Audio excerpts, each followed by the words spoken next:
Hello guys, I'm standing here in Space Corner because I can, mostly because after I'm done filming this video, I'm going to film another video in which I wanted to be standing here, and I just figured it would be easy to shoot one back to back, and I could get my vocal cords working, and everything happy. So I thought I'd follow Kevin's example as a horrible role model and have a bit of a drink with today's video.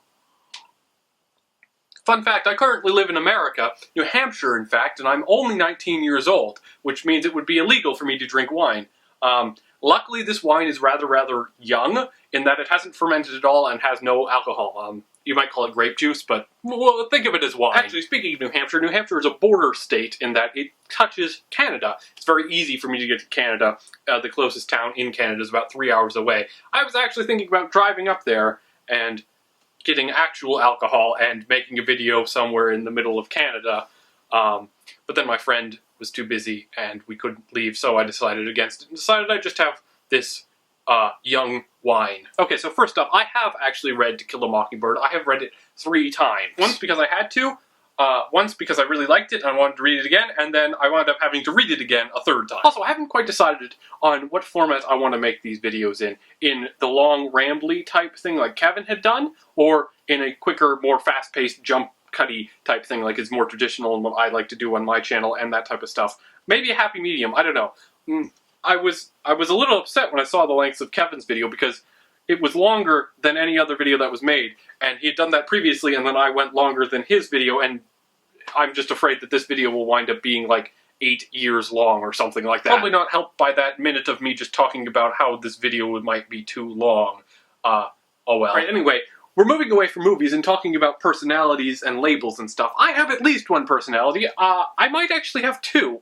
The one I'm talking to you with right now, and the one I actually have in reality. As much as I've tried to sync up those 2 personalities, I took a Myers-Briggs personality test that I found randomly on the internet, and it said I was INFP, which is introverted, intuitive, feeling, persevering, or perceiving. I agree with the NFP part.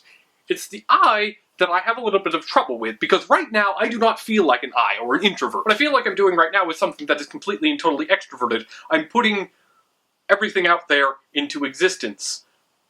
But when I'm not making random internet videos, I do feel kind of introverted. So I think I have a personality split. An extroverted, happy, let's try to get rid... Well, I'm normally happy.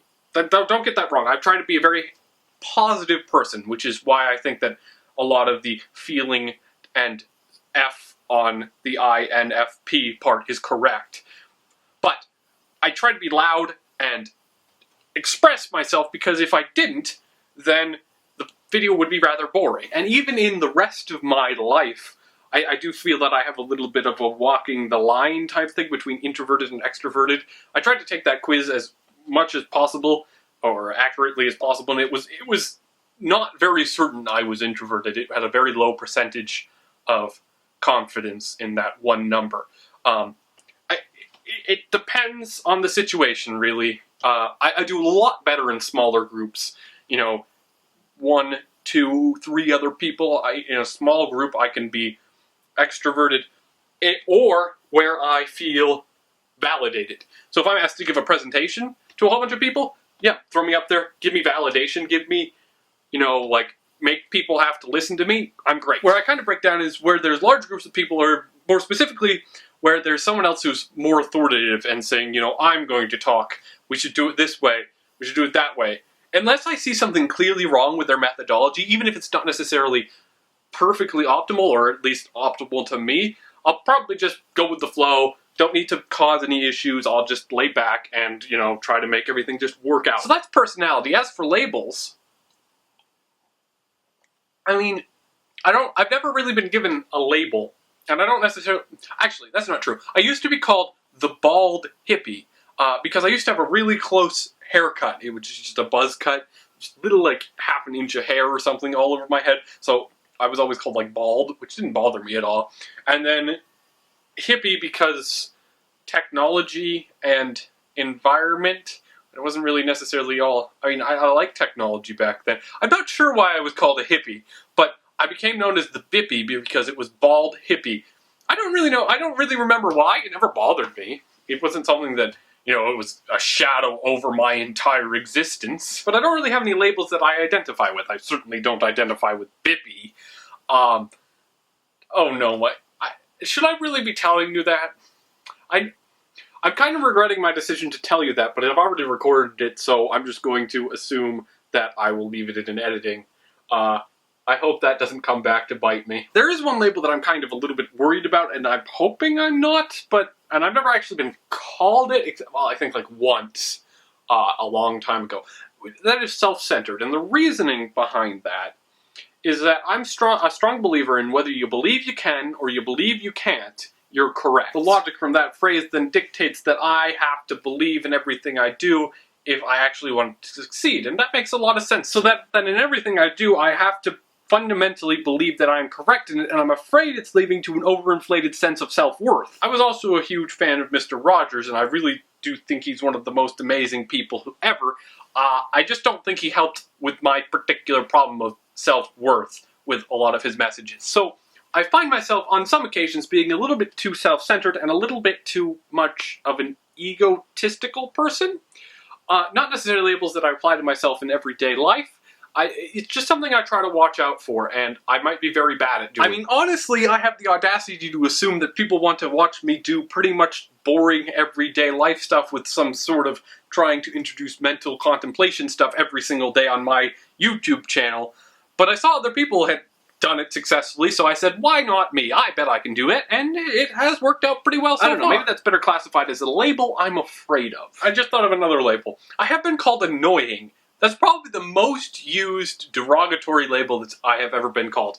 And I kind of asked for it. In, I think, the 4th grade-ish, I built a robot that I called the Annoybot. And it was its entire purpose was to annoy people. It was basically a speaker mounted on a wheel assembly with a radio receiver strapped to the top. And the radio receiver had an audio channel that I hooked up to the speaker, and it had a little bit of an amplifier circuit on it. And I would drive it around at school. I don't know why anyone ever let me bring it to school.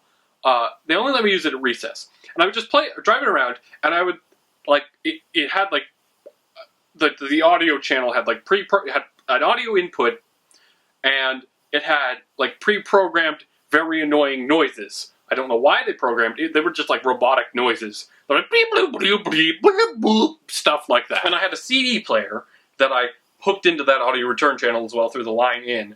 And I had like a little station where I had like buttons that I could drive it around with. And I would play annoying noises at people. And I would play annoying music at people in like the 4th grade. So I have very much asked for that. And sometimes I can be annoying. Maybe I do get a bit of a pleasure out of being annoying sometimes. But, you know, it's what it is. Snarky replies are something I have a feeling I may sometimes overuse in certain social contexts.